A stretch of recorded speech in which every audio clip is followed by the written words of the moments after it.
major changes to your federal employee retirement benefits could be just weeks away. And if you're not officially retired before they pass, you could lose thousands in lifetime income. So let's break down what's on the table. Hi, I'm Jose Armenta, and this is your federal employee benefits, where we discuss topics aimed at helping you, FERS federal employees, make smart financial decisions. Today, we're going to break down the proposed changes to your FERS benefits that are currently in the federal budget. Okay, now they're not final, they're just proposed, but if they're passed as they stand now, they could have sweeping changes for your FERS benefits. So we're going to cover in this video, we're going to cover an increase to employee contributions. We're going to cover what that means and how that may impact you.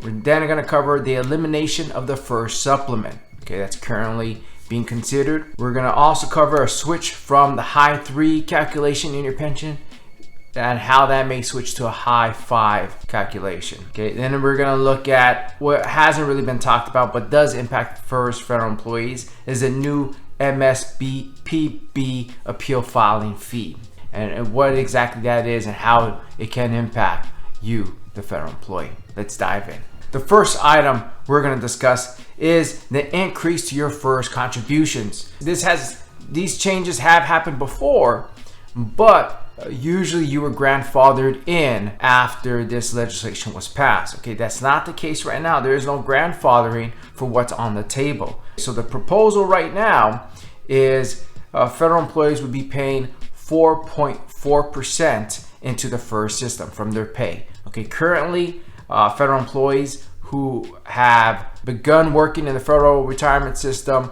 before 2013 only pay 0.8% into their FERS benefits. This is not counting special category employees. We're only discussing regular federal employees right now. So most of you, especially if you're approaching retirement, if you started before 2013, you're contributing 0.8% on every payroll into your FERS system. Now, if you were hired after 2013, you pay about 3%, 3.1% into the FERS system. If this legislation passes, okay, you're going to pay more into the FERS system every pay period for potentially less benefit. And we'll see why I say less benefit here on the next items we're going to cover, but it's going to cost more. So this first item, you may have to contribute more for your pension. And those who were hired before 2013 can be significantly more, again, from 0.8% to 4.4%. So a big increase there. So that's the first change that's on the docket. Now, number 2, the elimination of the FERS annuity supplement. This is huge. Most of you already know about the FERS supplement. If you don't, I have a video on that. Go ahead and check that out so you're familiar with it. It's a huge benefit for those of you who retire before the age of 62 under an immediate retirement. But now, what's currently being considered in the proposed budget is the elimination of that. Okay, the elimination of the FERS supplement, which is meant to bridge the gap for those retiring before 62 and are not eligible for Social Security until they reach 62. Then the supplement would stop because now they're eligible for Social Security and can then file for that benefit. So again, the current proposal is eliminating that supplement. So if you retire before age 62, you will not receive the supplement if the bill passes as is. So that's huge. There is no grandfathering in. Okay, this is another one of the items that there is no grandfathering in, whether you're a month away from retirement, if it passes, a year away. Currently, the way it stands is they're looking to make these changes for everyone across the board. So something to be aware of. The third item that we're going to discuss is the change from the high 3 to a high 5 calculation. Now, most of you watching this video already know how your FERS pension is calculated, but for those of you who don't, the way your pension is calculated is you take your highest 3 consecutive years of pay, you multiply that by your years of service, and then by a pension multiplier. Okay, for most of you it'd be 1%. For a select few who have 20 plus years of service and retire at age 62, then you'll get a bump, 10% bump. Your multiplier is 1.1%.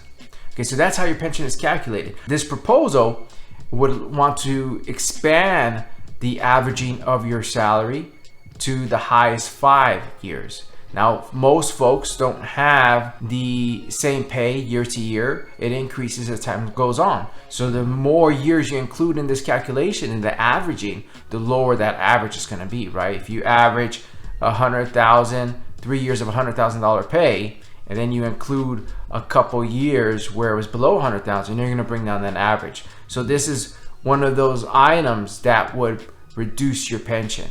And so, like we discussed when we were in the first item about increasing your contributions, that's what I meant by you may be increasing contributions for a smaller pension. If this passes and they switch from a high 3 to a high 5, that could reduce your pension. Now, this one is grandfathering, and as it stands right now, they do plan, if this passes, to grandfather folks in. So if you retire before January 1st of 2027, you can use the high 3 calculation. That's currently as it stands. Again, none of this is final, and so it could change. It could look very different by the time it's passed, or it could not materialize at all. All right, now the last item that I want to bring to your attention, actually we have two more. The fourth item is at-will employment for new hires. Okay, this is only for new hires. Okay, so it doesn't impact any of you current federal employees, but for new hires, if you know anyone who's about to join the federal retirement or the federal workforce, they have an option of contributing 4.4 to the FERS system for the pension, right? And they will have an at-will status, meaning they can be fired without cause. Now, if they want to keep the federal service protection, they'll have to contribute 9.4%, almost double.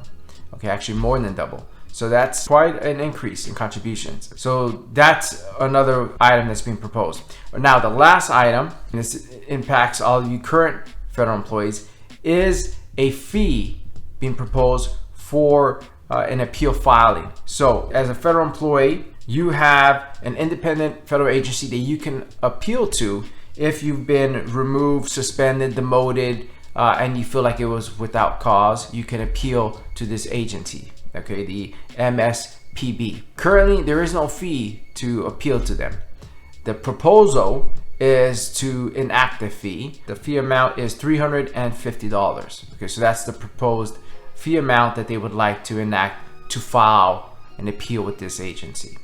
So that's the last item that is on the docket in this proposal for the new budget. So they can significantly impact your retirement. However, like I said before, these are just proposals. Okay, these are just proposals. They are not finalized. And many times I've seen legislation come across Congress that could have significant impacts on retirement benefits that do not pass, that do not materialize. That said, you have to weigh the impact on your own specific situation. Run the numbers. If you don't know how to run the numbers, work with a CFP, certified financial planner, that does know how to run the numbers for you so that you can weigh the options. For some folks, it may make sense to retire before July, which is the earliest that this looks like it could pass. It may make sense if you run the numbers and there is not a significant negative impact to your retirement, then it may make sense to retire before July, before you can potentially lose some of your benefits.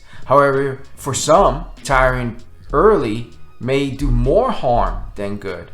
So you just have to run the numbers and see what your options are and how things will shake out if you retire before July versus retiring when you were planning on retiring originally. So just run those numbers. If you have any questions about how this could impact you, leave them below in the comments. And if you need help modeling this out, if you'd like to check out my firm and see how my firm can help you with your retirement and financial planning services, I'll put a link down below. But until next time, I'm Jose Armenta. Take care. I hope you enjoyed the video. If you did, please hit that like and subscribe button. That's the best way to support this channel. And if you're interested in learning more about how my financial planning firm can help you with your financial planning and retirement needs, go ahead and use the link below to schedule a free consultation today.